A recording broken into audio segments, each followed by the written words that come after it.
khoi chơi cái dung chân. Hello mayam, ai ngasi khoi iche ma gi jumda chalu gaina lo sal loi re ado khoi iche gi jumda jawraga mayam punamak ta amuk ohala ge. Ji oi do pu gaina tarbuz leiri dei apel garaga dawrani apel se sigoi re ado jawraga amuk ohala ge. Mayam haji khoi iche gi jumdo jawre ado sangaga amuk sarage seni khoi che gi jum change se khoi che gi pancha nu pi ni nung sidre ang ko sana thoi bi ni si se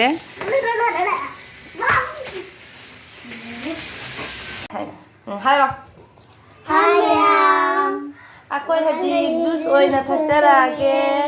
ado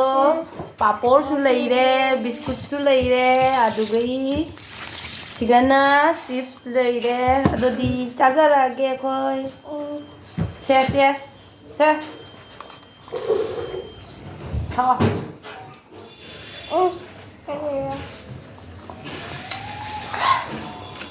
papor saro Akalım pada olmuyor. Ay bakın cari.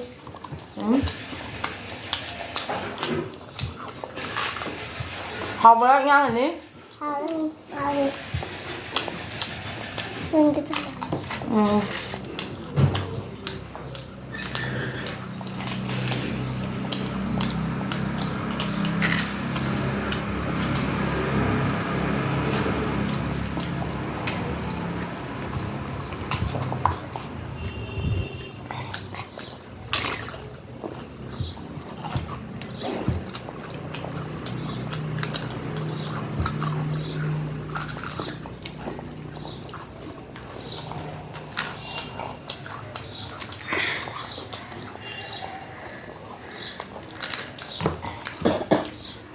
mayam haji khoi chak loi re chak cha rani do mathen je ucharage se nga thongba ma bauni thongi se asina nga kha thongba ma asisina pulei iron baga jong chakka lebu am leire karona khaba ngauba am leire kot na begi kobi am leire ado asigana kobi ga nga thau ga ngauba am leire nga macha ngauba am leire do asisina pulei ni du mayam ado ai hajik chak chaba haujarage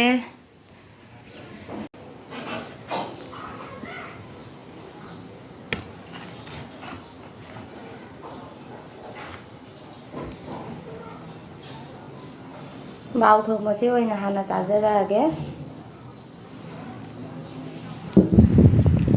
ai than to oina sare ingang ani su hana bijak thokare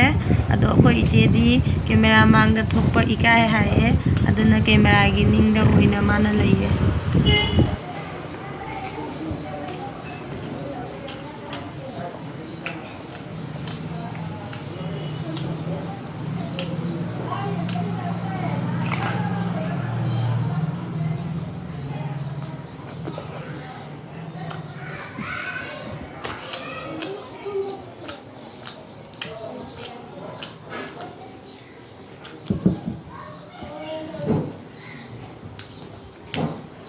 ăn hao đấy này không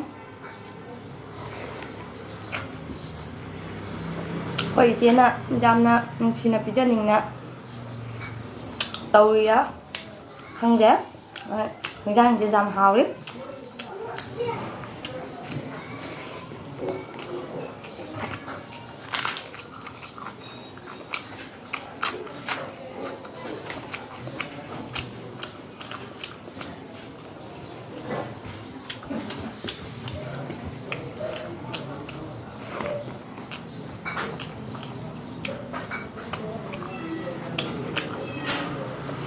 nhầm nè hào em mang cái hình dáng chưa được hào hào nè gia đình là đi thong bát thắt bát su căn bi bát ba su bát su căn bi bát ba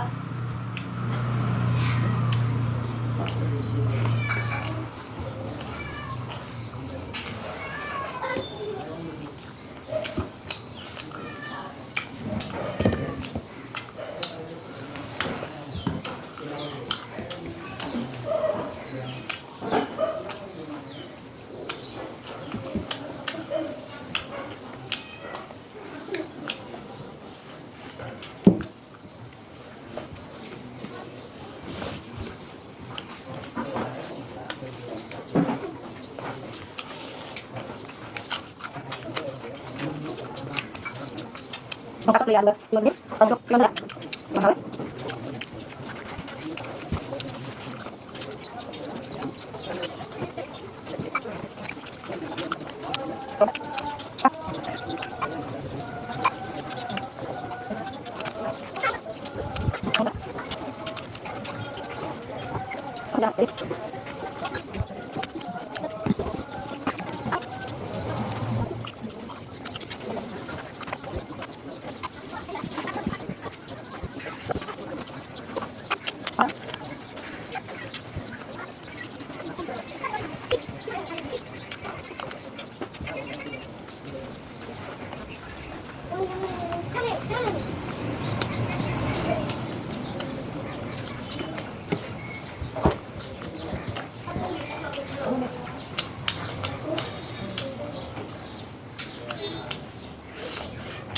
mày ham thì cái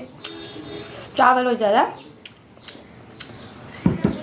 hình dạng sẽ mà trên giảm mình gì đó nè lối pun nama hình dạng pun nama lối nó cho vào đi ngầm đấy đó chắc thì lối nó cho nó lối chân đấy mày khôi chế chế cái mà sao nó pin hả chứ coi sao đi mày anh mình là gì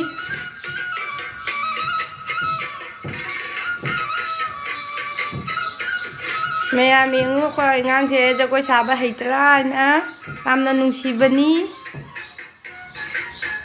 khôi cái chỉ ta cái cho coi sẽ phát ra đi comment tao bị làm mo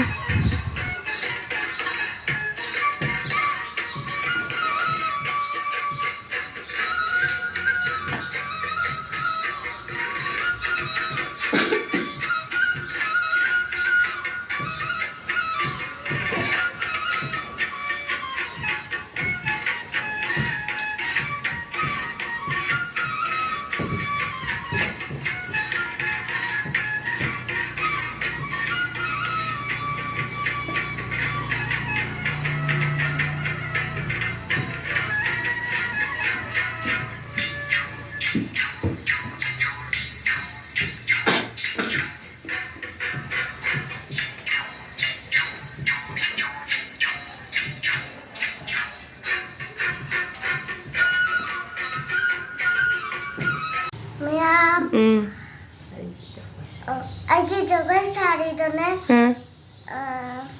Fajaradi Fajarati. like toro Like toro. Subscribe to below.